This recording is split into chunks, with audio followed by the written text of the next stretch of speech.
laawolkisal ko laawol peewal e ɓantal. Assalamu alaikum wa rahmatullahi wa barakatuh. Innal hamdalillahi nahmaduhu wa nasta'inuhu wa nastaghfiruh wa na'udhu billahi min shururi anfusina wa min sayyiati a'malina. Man yahdihillahu fahuwal muhtadi wa man yudlil falan tajida lahu waliyyan murshida. Ashhadu an la ilaha illallah wahdahu la sharika lah wa ashhadu anna Muhammadan abduhu wa rasuluh. Rabbi shrah li sadri wa yassir li amri wa halul uqdatan min lisani yafqahu qawli. Ray hande kadi e nyalande juma nden den jogi dolande hande 13 lewru 12 hitande lewru 12 hitande guluje 219 gila Isa alayhi salam jibina. Ben toro Allah subhanahu wa ta'ala hawrinde e sawaba si tawi ella woni bay ngakkata kadi haray den toro kala yiwdo ella yo wurtan en. Landal men aranangal hiɗen mari oɗo debbo o wi kanko mo jogi nawligu ha feƴƴite ko noni nyawore ɗum. Nawligu ko naturel, neɗɗo fo ko taga kon fo no mari nawligu. Ko Allahu subhanahu wa ta'ala ɓuri nawlude e ko nawli kon fop. Sa golli gollal 99 e nder temedere ko sabu Allah waɗirɗa ɗum ɗon, gotum ko sabu goɗɗum go Allah wi o faalaka. Si yiwti ɗon neɗɗanke kadi siko worɓe ɓen hella ka sonnaɓe maɓɓe hella ka jawdi haray ɓe nawlay. Hay gertoɗe ɗen hay dontono ɗen e bare ɗin fo no nawli. Kono nawligu ko ɓurgu moƴƴude landagu ko nawligu ka diina. Oɗo ɓurima gandal a yetoto ha foton ma ha ɓuramo. Oɗo no ɓurma wawde julude, oɗo no ɓurma ittude sadaka ko ya eto ha ɓuramo ka dewal an kadi ma foton. Gunɗon nawligu hino selli, amma nawligu hella ka aduna ko haram, parce que ɗum ɗon naadete e fitinaji. Kari laamike ko mami laamo, kari darni ko mami darna, kari voyage mami voyage, naadete e probléme ji goɗɗi ala hen. Amma nawlugol feƴƴata no wodi nawligu kadi yaltinaygu diina okkaydu bakkatuji ɓurɗi mawnude. Wona joni rewɓe hella ka añugol siina, añugol siina ɗum ɗon si ɗuuɗi no yaltina diina. Woɓɓe wara hay modimo ma eɓɓa mo wargol ma wargol sina mum ɓe ala aqiida ɓen warin sa ɓe yaka karama ko batini ɓen tigi tigon wata on jombu wonde ha affaire gorko on fo e bi isnillahi fo bona ara kanko woni sabu on e ɗum non bonnay diina debbo on. Cheikh Usaymin kañum haaliri non e o wi dhalika bi annahum karihu ma anzala Allah fa ahbata Allahu a'malahum. Allah wi ɓay tum ɓe añi ko Allah tippini wi'i no dagi kon wi'i yo waɗe kon ɓe salike ɗum tigi tigi on Allah bonnay golle maɓɓe ɗen foppu kadi ñande ɓe maayi ɓe tawe sabu ɗum ɗo golle maɓɓe ɗen boni. Haray hella ka sinira yagal mo be ko yo wakkilo tigi tigi on toro Allah yo Allah okkor modi mum sinirawo mo ɓe wawata wondude kanko e sinirawo e kanko e modi makko no moƴƴiri heɓa okka ɓe nafoore aduna e lahira. Ko ɗum ɗo woni ko ɓura landede kon. Kono nawlugol ha yeddoya Allah ma aña ɗum ɗon few colonisa gorko on si o waɗi ɗum ɗo mi waraymo ma o susata ɗum ɗo a yalta e diina few parce que a añi ko Allah wi no dagi kon. Amma noon si o jombi tawi tigi tigi on o oñike ɗum ɗon ko lettoyteɗo ko nangoyteɗo o yoɓa ko oñani kon. Yo Allah dandu en oñare oñi ɓen kadi fo yo Allah fewnuɓe. E landawol men ɗimmol ngol goɗɗo wi ko si yeddodiri e goɗɗo kañum no heewi wondore. Si wondiri toujours kadi ko wi o waɗay kon hara o waɗata. Ɗum ɗon si tawi ko wi o waɗay kon o waɗani koyo rinɗindande ma o ñammina jeego ma o ñammina 10 ma o holtina 10 ma o hoora balɗe 3 ko ɗum ɗo waɗɗimo si o yani e wondore. Mo wondiri kadi waɗay hunde tawi o ndaroyi ma o faamoyi tawi nden ɗon hunde ko bonde nde moƴƴa koyo accunde waɗugol o waɗa kafara on ko ɗum ɗon ɓuri moƴƴande. Mo wondiri tigi tigi on o wi wallahi o yara beere hakkunde an Allah noon ɗum ɗo min mi anda ɗum ɗon siko wondore ma haray konnugol tigi haali. Amma wondoje ɗe islam on e haalde ɗen ko wallahi billahi tallahi nallahi ko ɗeɗo nayi ma wa rabbul ka'aba. Mi wondiri tago ɗo kaaba on yani jeyɗo kaaba on ko ɗum ɗo e ɗum ɗo e ɗum ɗo e ɗum ɗo ila masha Allah. Kono ma wigol hakkunde an e Allah ɗum ɗo mi anda haray min ko num firti. Si tawi mo woli ɗum ɗon kadi hino waɗa kafara. Amma si tawi on ti ko wondiri ko goɗɗum go ko nulaɗo on o wondiri ko barki jahi rasulillah ma ɗum barki tigi tigi on aɗatengal lafede ɗum ɗo ko go'o ko e puydaga woni ɗiɗi o sirka e woni par ce que mo huɗori ko wona Allah haray o sirki haray ɗum ɗon koye on tigi ko kaffara mum onni mo be noon koyo reno o eto haala makko kan hara ko sakkitode hara so wi wallahi hara wattata ɗon goɗɗum mo hoolike mo awa mo hoolaki mo awa ko sakkitori kon kadi moko ba fo yo wakkilo hara so wi'i ko hunde kaari waɗi hara yimɓe ɓen hooloto wana tuma o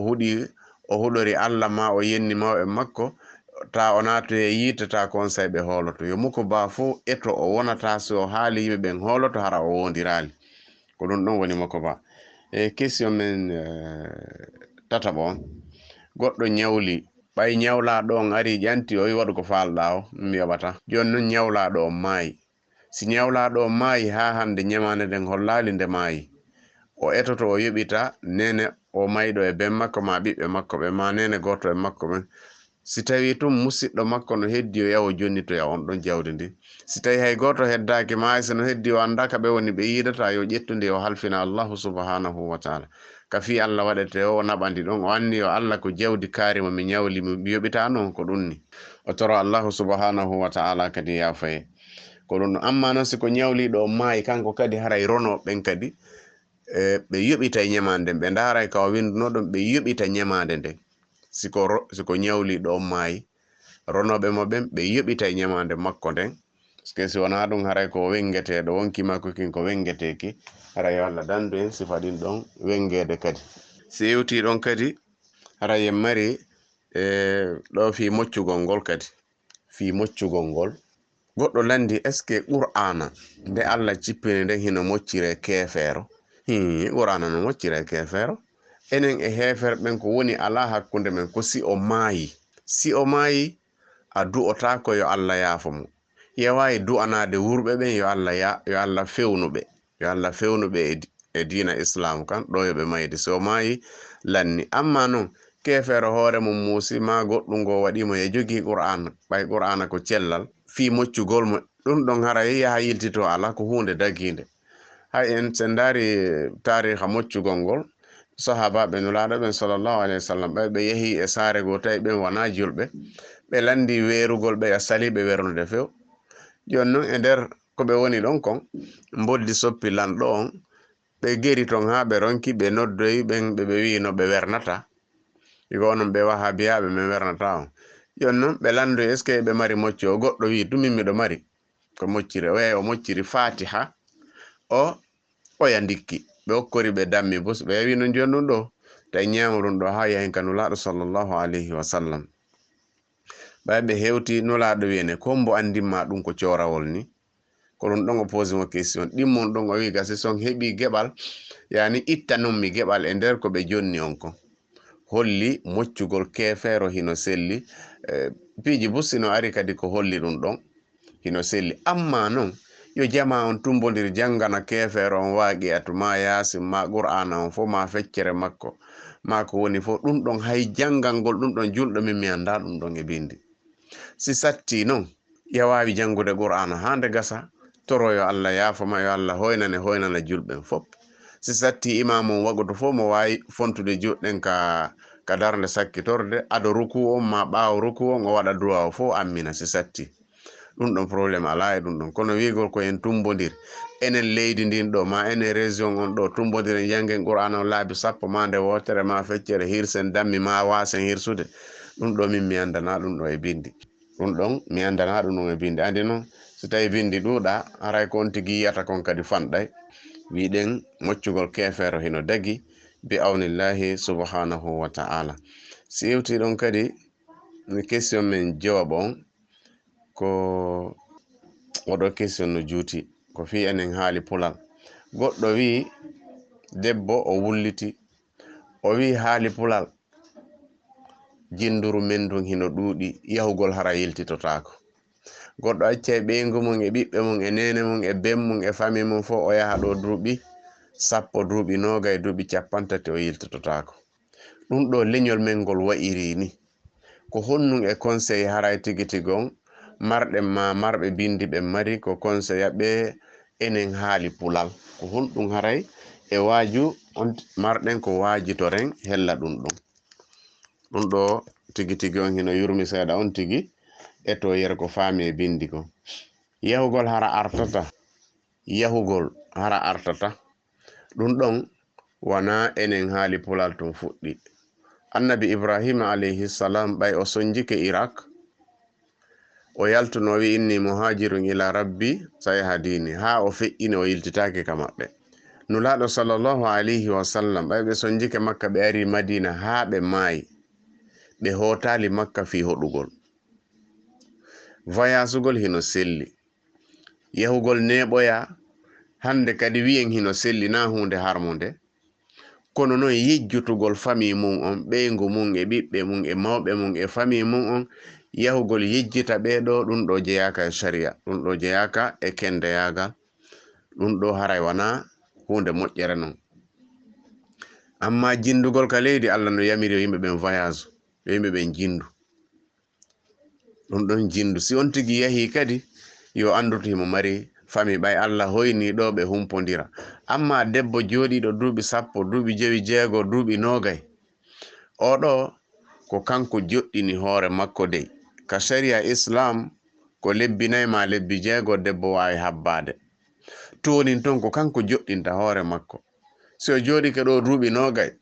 wata o felu gorko on dey wigo o gorko yehi accilan ɗo duuɓi 20 kanko joɗi. Si o faala ka lebbi 6 timmi wo ma ka hitande timmi wo ɓay joni haray mo yewtida e modi makko ko ɓawɗo ɗum sattuno. Hande kadi ko kanko wawi joɗɗinde hoore makko ɗon. So joɗi ke ɗon non duuɓi 30 na yo wi dey ko jama on joɗɗinilan ma ko modi an joɗɗinilan. Si mo faala mo wawi ɓe serta ɓay téléphone joni no wodi yewtata ko ɓawɗo ɗum yeteno hino mari sariyaji sattuɗi ma ko honno gerdete ma o eddino tigi to ma o habbo hitande ma duuɓi jawdi ma oya ndin habbe ha tawete gore makko wawa wurde ɗum. Kono joni ɗum ɗo fo no hoyi. Hande village on ko muuti fo ka o woni fo himo yewtide ɗo debbo on wana yo wi'u kanko ko modi makko joɗɗinimo ɗin duuɓi ɗon. Non, lebbi 4 lebbi 6 ka Islam ko ɗon. Si feƴƴi ɗon ko an joɗɗinta hoore ma. Aray jindo ɓen kadi enen haali pulal tigi tigi on, kala neɗɗo ka tawi wawai wurude Islam makko on e gurdam makko ɗam moƴƴa ɗon o hana iwde ɗon, sinara o tañƴini ka o heɓoyta ɓuri ɗum ɗon.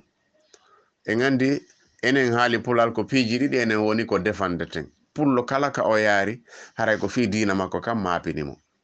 Si ko pullo tigi fopp ko fi diina makko kam mapinimo, ko ɓooyi yahude muuto fi diina makko kam mapinimo. Si iwi ɗon ko wurugol ko laaɓi, andi ɗum ɗon kadi holli ko fi diina kan. Pullo yiɗa njatigiyagal, pullo yiɗa ñamugol ko harmi, pullo yiɗa piiji bonɗi. Vrai fulɓe ɓen fo naafi kala jilli, kono tigiɓe ɓen fo ko diina mum kan e cellal mum ngal ko ɗum ɗo mapini ɗum. Kala non pullo yahuɗo ka tawi ka o yahi ton diina makko kan hino fewde ko karango accitirta ɗon, ma o tawi gurdam makko ɗan no moƴƴude karango accitirta ɗon. E ka anna ɗo kadi ko ɗum ɗaɓɓata. Goɗɗo wo ɗaɓɓutu ka wuddu mum ira maga ma sabere be mum. Ndaru kala ka tawɗa diina ma kan ko ɗon ka woni e yarde yeeso, gurdam maɗan yeɓotako, alhamdulillah. Ɗum ɗo ko ɗon woni hoɗo magon ha ñande hewtoyɗa ka hoɗo ma ɓurgo wongo tigi. Hiɗen toro kala yaltuɓe tawi Allah okkorali ɗum moyen ko hotira ta ko sabu moyen hiɗen toro yo Allahu subhanahu wa ta'ala ittuka bawgal makko o hoynanaɓe o hoynana julɓen fof. Kala yahuɓe tawi tigi tigi on si yiltike ka mum ko diina mum kam bonay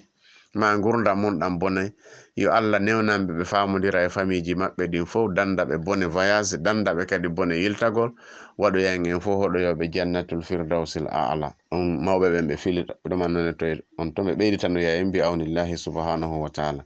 Oɗo ko debbo kadi, o debbo ko gorko landi, kono ko debbo himo ɗofti modi makko simo wonde modi makko, kono si o yehi hande kadi ko yennugol tum modi makko waɗanamo audio ji yennamo ala ko gerata tigi tigi on. Ɗum ɗo no jeeya e naafigiyagal. Si iwti ɗon kadi kala debbo yennowo modi mum mo jogi penalité ji ɗiɗi, mo jogi tanaji ɗiɗi, o yeddi Allahu subhanahu wa ta'ala, o handi kadi e natugol yiite. aray o toñi modi makko kadi himo duwa tubude rutto e allahu subhanahu wa ta'ala tuba rutto e modi makko kadi fiyo modi makko yafano si modi makko yafanaki mo ɗum ɗon o natuya yiite par ce que nulaɗo sallllahu alayhi wa sallam ɓe wi'i kala yennuɗo nene mum e bemmum o nata yiite o wino tan hulude nene mum e bemmum ɓe wi ko onno goɗɗo huɗirta nene mum e bemmum ɓe wi ko so yenni nene goɗɗo ma ben goɗɗo on ɗon kadi yenni nene makko joni nun ɓay nulaɗo landama ko hombo debbo ɓuri jogade haqqe yoren ɓe wi ko moodi makko yani haqqe wonɗo moodi makko hinno ɓuri mawnude haqqe nene makko e ben makko iɗen andi tigi tigi on rewɓe bus en wiyata fo hakkille maɓɓe ɗe ronku jaɓude ɗon teddingol moodi mum ɓuri ko teddinayno nene mum e ben mum andugol kala ko wowlani nene mum e kala ko wowlanta nene mum e ben mum haalaji bonɗi hana wowlande moodi mum haysimo foygiti hayso ala jawdi hayso janga ɗum ɗo hakkille rewɓe busi ronku taɓutude ɗum ɗo joni noon kala non mo haqqille mum tabitali mo mawninali ko Allah mawnini kon ko yiite o natoyta mawninɗo ko Allah mawnini kon fof o ko jeeyaɓe yimɓe hulayɓe allahu subhanahu wa taala yo Allah waɗu en ɓen ɗon haray debbon yo andu haysi ko ɓiɗɗo ma a hanamo yennude haysi ko gorejo ma a hanamo yennude cakkana ko yagal komin denɗan komin gore e hoore yon fijo hara dina bonali probléme ala a yennali o yennali probléme ala kono si hoyre ari hayso ko hakkude ma ɓiɗɗo ma ko haram fijirtake yo Allah dandu en tigi tigi on hoyre e haalaji bonɗi kono naɓa tigi tigi on kono bonnata no golleji men moƴƴi si wi ɗon question men jeɗɗaɓon ɓe wi ko julɗo wonɗo e leydi heferaɓe himo gollida e maɓɓe joni nun haray si waɓutu on heewi siɓe ka otoje ɓe jindude ɓe darota ko fiyo juulu hara ɓe jinda tun sika ka golle kadi ka santeji ɓe woni ala ka juule wonde ko honno gardata kala julɗo ko gollata tawi yadata e juulugol makko ngol koyo sorto e muɗum ɓayna ɗon tun Allah wino ardullahi wasi a leydi Allah ndi no yaaji yo waynodire ɗum ɗon si tawi noon accident heɓimo himo ka nder otowal ngal wawata garude ma himo ka bateau ma himo ka avion ka dare juule ala haray tigi tigi on yo juulu ka o jooɗi ɗon na yo sujju ka jullere yeeso makko na yo sujju ka newe makko koyo uggino sujudu on ɓura joltude ruku on o waɗa ɗon ko waɗete kon sino woɗɗi o juula darɗe ɗiɗi ka juuleteno darɗe nayi ɗon si woɗɗa o juula o timmina ɗum kadi noon koyo andu est ce que oto garoyay ɗo e fana alansara feƴƴude ɗum ɗon haray si tawi mo andi ngal hewto e hara nangen si wamutu seeɗa koyo habbo ha ngal garoya o juula si tawi himo andi tigi tigi on ɗo yoɓe hewto ka ɓe yata ɗon haray nangue mutoyi koyo juulu fana alansara mo wawi wadde jam'u taqdimi mo wawi wadde kadi jam'u ta'khiri mo wawi si fana heewi himo andi ɗo si ɓe ƴawi ɗo ɓe jippoyke wo hara futuro heewi koyo juulu fana alansara ka leydi so ƴawa ka avion ma o himo andi ɓe fokkiti fana ɓattike kono ɗo ɓe jippoyto ɗo nangue mutude yo habbo ha o jippoyo o juula fana alansara si tawi o waɗali ɗum ɗon fof ka nder avion o juuli wagutu be kadi ka o jooɗi ɗon ɓay wawata darade haray ɗum ɗon kadi laaba asa haray ɗum ɗon kadi hino selli yo Allah tigi tigi on kala ka wonɗen yo Allah newnan en waɗugol dewal mengal no Allah yiɗi yarlori noon o wi kono wigol lutta e ɗen ɗon golle haray na hunde moƴƴere haray moƴƴari na kala ka dewal ngal marsata haray ɗen ɗon golle waɗaka barke sewti ɗon kadi e debbo modi makko accimo yehi gila duuɓi 10 kanko himo jooɗi muññi modi makko arti tun jombi ɗimmo tawi hande kadi o considéra oɗa wonde haray peut-être no gasara wonna o yino ma ko waytata wala noon ila machallah joni noon o wi kanko ha hande mo yiɗi modi makko kono modi makko giggol ngol yehi gasi hiɗen toro allahu subhanahu wa taala probléme ko on ɗon mari kon yo Allah ittanmo kala marɓe sifa ɗum ɗon yo Allah ittanɓe e ko rewɓen tun ɓe wattana yila kala jooɗiɗo ɓaawo modi mum feƴƴini lebbi 6 ko kanko joɗɗini hoore makko ka sharia na min de woni haalude e tan tigi tigi on ko lebbi 4 o lebbi 6 nulaaɗo sallallahu alaihi wasallam e tan umaru radiyallahu anhu ko ɗum ɗon woni amma noon fiyo jooɗike duuɓi 10 ɗum ɗon ko kanko yiɗi jooɗagol si o geri non ha o tawi mawɓe makko ɓen wawa ɓe jittodira laamu laamingo fewndo ɗon gon foti ko julɓe ma na julɓe ɓe wawali ɓe senedirde oya arali ɓe jittodirali ɗum ɗo hakke on haray ko kaluɗomo ɗon on haray ko on ɗon jogi ma modi makko wiɗo o jombetake on ko ɗum waɗi laamu ngu foti ko julɓe ma wona julɓe ɓe wawi wallitademo tigi tigi on e on probléme ɗon amma yo gorko on aruta o woni ɗiɗo piiji fof no ara e bangeji goo tawa ko information ji bonɗi yimɓe famille makko on fof yettude ko ɓeygu ma ko jindugol tun ko naadugol ɗo worɓe janan ɓe jinda ɓe bonna inde makko ha modi makko añamo ka won ton kono ɗum ɗon noon Allah wi ka Qur'an makko fata bayyanu in jaakum fasiqun binaba'in fatabayyanu Allah wi kala information mo nanɗa e to tefa anda siko gonga si feƴƴinanamo goɗɗo go ma si aña on tigi ta jaɓu tun nande haala ɓay ko nene ma haali ma ɓay ko bemma haali ɓay ko ceerno ma haali wiya a hooliki ko Allah haali kon fop ko ya hoolo ko nulaɗo haali kon fop si hadise on selli ko ya hoolo ko ɗum ɗon to hedditiɗo fof ko ya vérifie ndara ko ya ndaru est ce que ko non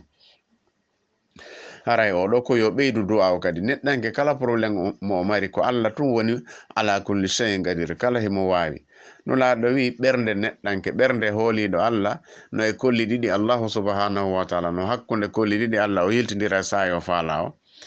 ko Allah wanno ɓernde makko nden ko Allah kadi waɗi ɓernde debbo e oɗo habbi o duuɓi ɗo fo yo toro Allah kadi wurta ɓernde gorko mo wawi wurtade si Allah wurtali ma Allah jaabinanalimo yo muñño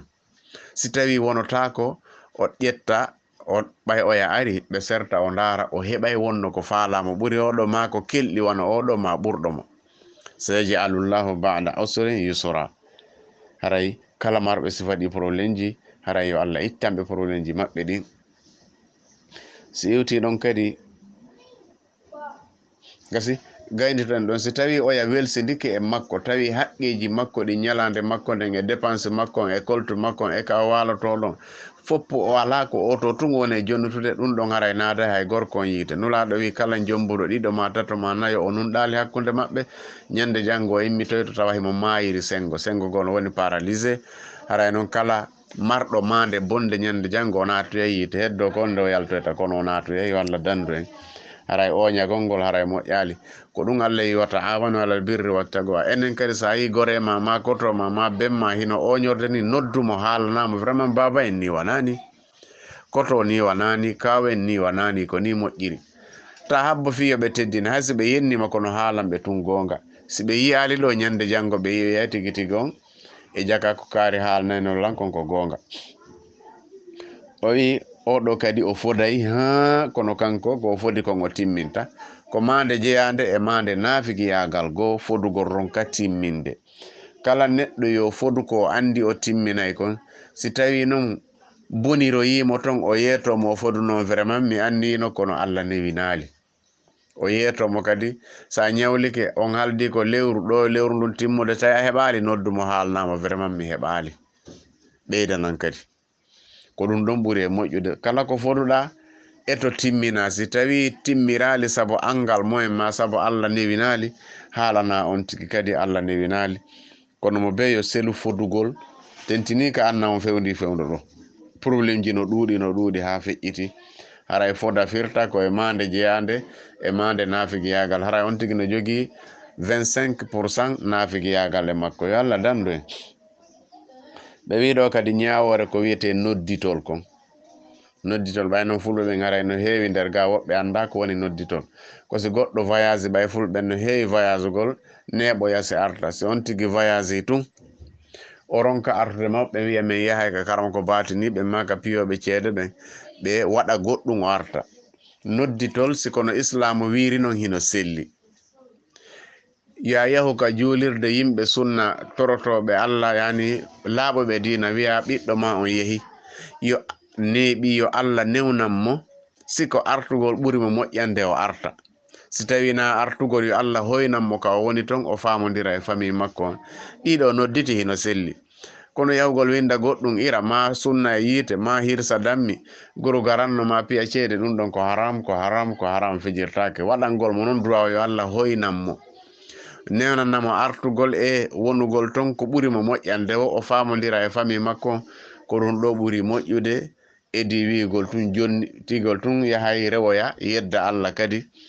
tigi tigi on ɗum ɗon haray moƴƴani so rewi ka sanamu haray tigi tigi on ko hunde harmonde aray yo Allah dandu en tigi tigi on ɗum ɗon si iwi ɗon kadi si iwi ɗon kadi ko est ce que hino dagano gorko ɓornagol hurundare kange o dagaki kange daganaki kange harir daganaki gorko njanɗi fanɗi haysi ko fi ari asar sahabaɓe gono walkirayno ñiye mum ɗen kange kono ko asli on nulaɗo joginoɗi kanji ɗiɗi o wiɗi ono harmani worɓe ɓen heno dagani rewɓe a julorayno ƴa wawi julorde ko woni noon a ɓornotako tigi tigi on hurundare ɓornetake hurundare kange ɓornetake wonande gorko ko heddi kon fof no on tigi no wawi tigi tigi on ɓornade kono ko rewɓe jeeyi kange tigi tigi on ɓe wi est ce que hino debbo kadi wujjo dépense modi mum on so jonnama ɗo masalan guluji 5 o uyta ɗon seeɗa o mara fi ko sodoya piiho e makko koye wonde tigi tigi on o sodoya ɗum ɓawi landoto modi makko ara tigi tigi o modi makko haajaka e mum wonde est ce que himo wawi uytude ɗon o mara sellirano marugol ngol si tawi noon o jonnata ko yoni si a andi ka mara ya ƴettu ko yonanta on hara on ɓeydali ɗum ɗon probléme ala kono wigol ñande o jonni womi uytay ñande o jonni womi uytay on tigi uytay ha si wowti noon ko noon wujjugol ko noon bandiyagal ekkitorte ha ñande go tawa so yi ka wali o wujjay yo jonnu si yonali o wiya yonali si ɓurti o artira cewɗi o wiya tigi tigi on ɓurti ko ɗum ɗo ɓuri hanude ko ɗum ɗo ɓuri fotude tigi tigi on ko ɗum ɗo naɓata on tigi e ɗiggere nde naɓoyamo ko aljanna kono so wi ñande o uytay hay lellaynoɗi andi neɓata kadi seytane holla mo haajuji hani sodde ɗum ɗo ha joni o wona wujjowo woni harana uytugol ko wujjugol ha wondeta ko feccere nden fof o uytoyta ɗum ɗon kadi ko ellago 14 on o wi debbo modi makko accitimo gorko on accitimo laabiji 3 joni noon debbo on ka tataɓon o yeehi o wonoye duuɓi 6 o ronku heɓude ko jombamo joni gorko on no faltamo ko on no gerdata ala no o gerda on ɗon o yeehi ko ɗum si Allah wino ka Qur'an at-talaqu marratani accita hetta ko laabi 2 sa accitimo laabi 2 tammun ɗum ko gaɗanma o ko gaɗanma ndeya accitoya taw a yondinike mo par ce que ko tuma goɗɗo jomboyimo hara na an neli goɗɗo yo jombumo na an nelimo yoɓe piiru na an waɗoye ñakkoro fi yoɓe piiru ɓe serta oya wondoye ha tawi tigi tigi on ronki kañum kadi acciti si hettitoya noon e hoore dewgal kesal si tawi wona ɗum ɗon haray wawata ko mapiɗa ɗo ko mapiɗa a waɗantamo démarche fiyo heɓo ɓeygo a waɗoyta démarche fiyo ɓe sertu yeehi ko ɗum si Allah wanno en o wimo be yo wattanila at-talaqu marratani accutugol hetta ko laabi 2 joni noon hande kadi ko ya wattanila muradole ɗum ɗo min do mi anda ka on tigi rewata sina yo habbo ha ñande waya jomba hara waɗali affaire kadi nder ton fiyo bonu o wi 15 on ko yimɓe ɗiɗo ɓe landike en heɓe faala du'a o imanu maɓɓe hino joli ko ɗum ɗo sahabaɓe gandirano si imanu mum joli landagol debbo go kadi ɗen wondi e mum ga ka groupe aji sikki wonɗo Angleterre kan kadi mo landi du'a fi ɓiɓɓe makko ɓen e goɗɗo go kadi en wonduno tigi tigi mo landanino fulɓen fo du'a o haray hiɗen toro Allahu subhanahu wa ta'ala ɓay kanko wawi yo Allah townanɓe imanu maɓɓe o nenonaɓe gollugol golle moƴƴe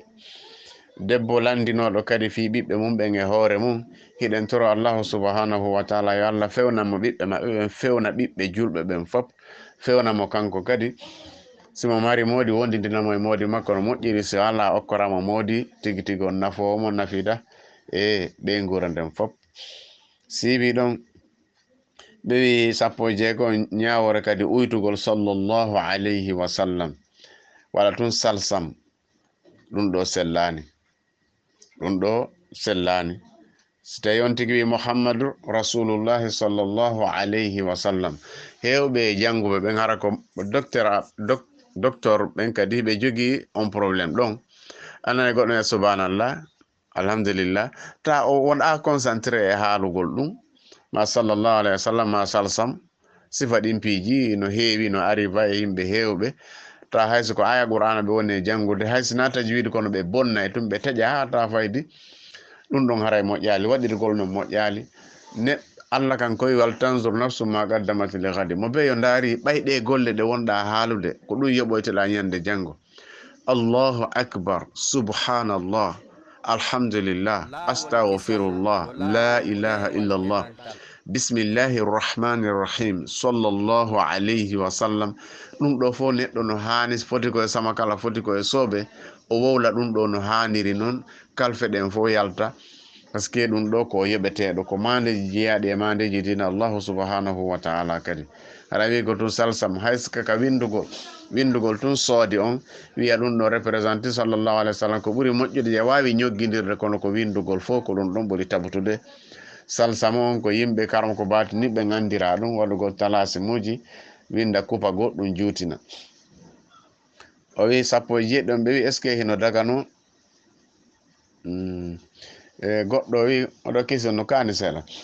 eyi ko jombidirɓe ɗiɗo kono ɓe fof ɓe haldi ɓe fotti on tigui e gorko mum on si ɓe falama hewdude kam baldi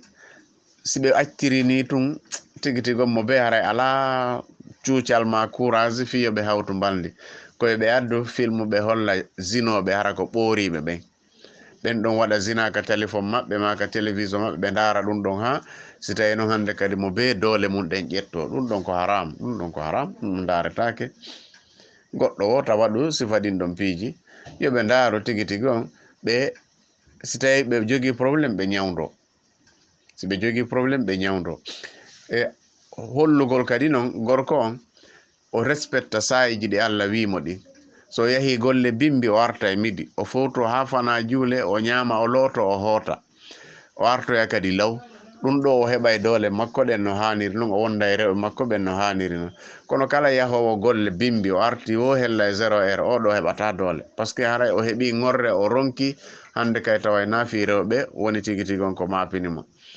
ko Allah wino en kon e kadi on tigi reeno paragol ƴettugol coñci haɓɓito joni goɗɗo no waɗi suuseti hino waɗi kalison hino waɗi mayoru hoore no waɗi pantalon hino sokiti hino barayi hino waɗi tirkon hino waɗi chemise hoore ɗon hino waɗi costume hoore ɗon hino haɓɓiti sentirewol ha gaɗi ngay ɗum ɗo wara e awra makko on usta e doole makko ɗen ko ɗum si Allah wi o ɓanginani e suratul furqan ma suratul nur o wi tigi tigi on haray o waɗani on salatha awratin lakum ko nokkel tati ɗi duwa ɗon wirtade si tawi woni e midi a tawi golle a woni e midi ko ya artu ka galle ma on tigi ɓooro yani ɓay on say hari baafe ɗen kelɗa hara o jaɓali fayɓe naata nder ton ɓe ɓooro kamɓe ɗiɗo ɓe fowto ɓe wi awra wonande neɗɗo gorko hino waywa no lutodiri e goro andi goro kono ufirawo ɗe moƴƴiri awra noon kono o ufirawo doole ɗen ustori haray ɗum ɗon kadi ɓe eto ɗen ko ñawdigal ngal Allah wi nawi gorko ɗuɗere haala no windi ka Qur'an mo bew yawndaro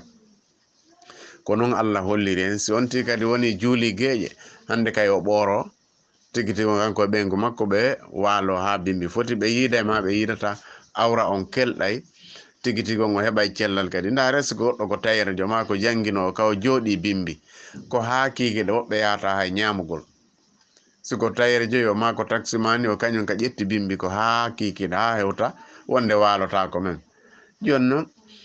e honno ɓandu ndun ino sendana a yaray ndiyan ñaama acca kadi ka foofira pecce tati jemma on no fecca pecce tati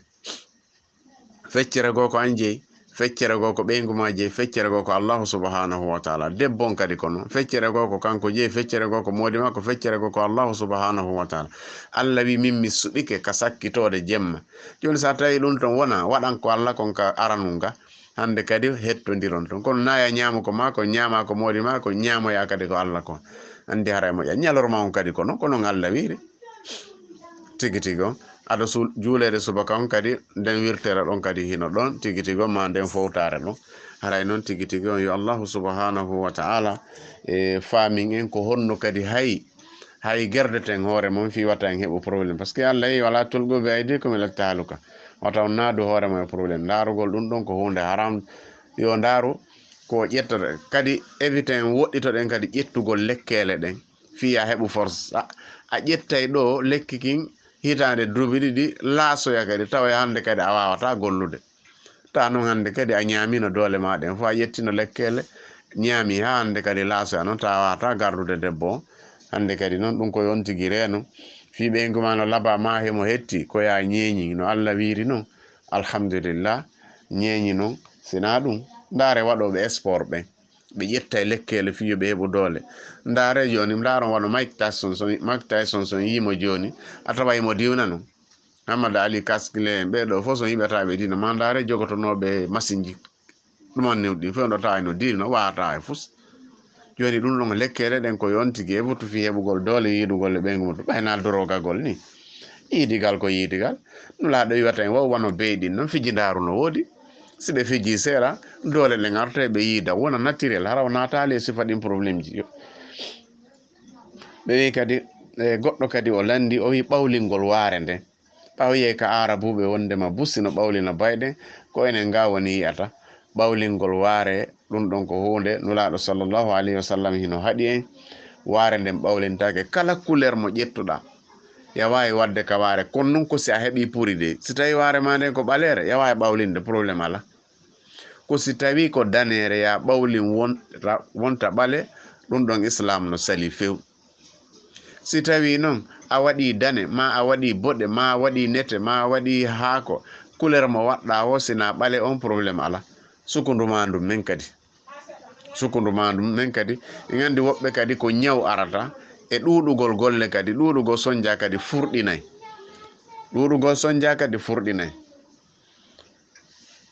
en andi ɗum ɗon allahu subhanahu wa taala holli en ɗum ka alqur'ana makko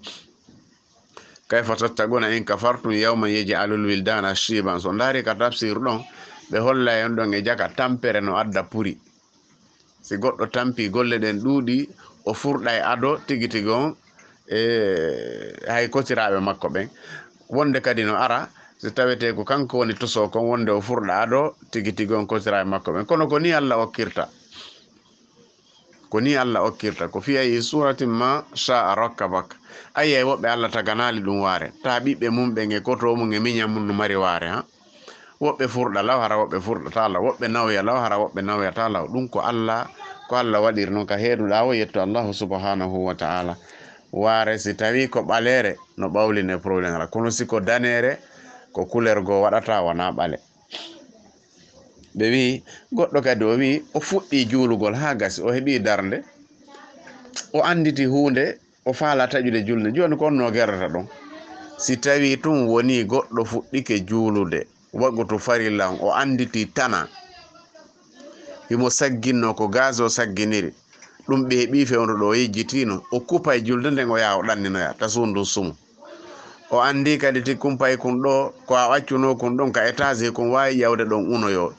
o accita e julde nden fo ya kala ka tana waɗata on tigi taƴa e julde nden si tawi ko sunna ɗum ɗon hay sina tana mo wawi taƴude ɗum ɗon probléme ala kono ka julde ko siko tana tun ɗum ɗon yo taƴu o yaha o ittoya on ella ɗon ma o ko ɓawa hoggo faala yahude tigi tigi on bawle ɗen ma soɓe on mapinimo mo wawi yahude taƴugol ngol kadi nawigol tigi mi annike taƴugol yo sorto tun o yaha nawigol kadi assalamu aleykum ko salminante ko si julde nde no moƴƴi so nde moƴƴa a sorto tun yaha ko noon taƴirte o wi nogayaɓo on wondirgol hunde o ronkande wadde ma o waɗa nde haray ko honnu kala wondirɗo hunde o waɗay hunde wallahi mi yahay ka ma si o yahi o ala probléme si o yahali o waɗay ko winoɗen nane kon o rinɗina dande ma o hoora balɗe 3 ma o ñammina 10 ma o holtina 10 koltugol noon o jonnay siko rewɓe o holtinta o jonnaymo be ko juulere gila e tiggare ha ko hewtata ka koyɗe makko siko gorko kadi na sodugol ɗum ɗo kufunoye 6 kufunoye 10 tun nde jonnaɓe o jonnayɓe ko ɓe wawata juulirde ɓe fof siko worɓe siko rewɓe so jillidi yo heɓa tun 10 so wi noon o wondiriɗo o yaray beere ɗum haray ko yo accu yarugol beere nden o waɗa kaffara makko ko ɗum ɗon waɗɗimo so wondiri o juulay ko yo juulu en tant que ko wondirɗa kon ko hunde daginde ko moƴƴere ko ya waɗu si tawi ko hunde bonde wondirɗa ko ya accu waɗugol nde waɗa kaffara ma on ko ɗum ɗo woni ko waɗɗima ɓe wi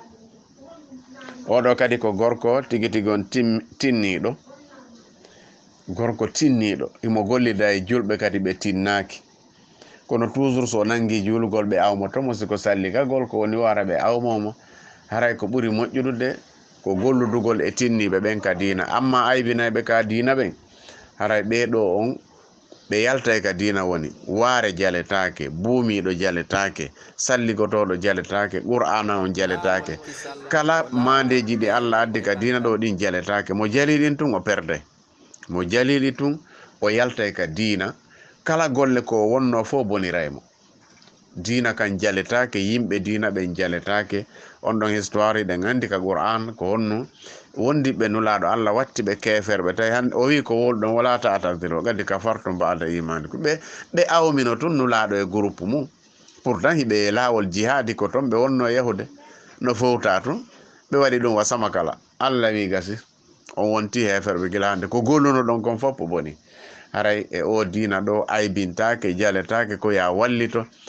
sa yi goɗɗo no ɓoyli waɗanamo duwaw yo Allah fewnumo sa yi goɗɗo no feewi waɗanamo duwaw yo Allah ɓeydanmo sa nani paykun no janga na ya esotu hiye mbakum paykun no janga no ko sa esi ko wi barakallahu fik yo Allah waɗu barke ma he mbaɗum no foti barakallahu fik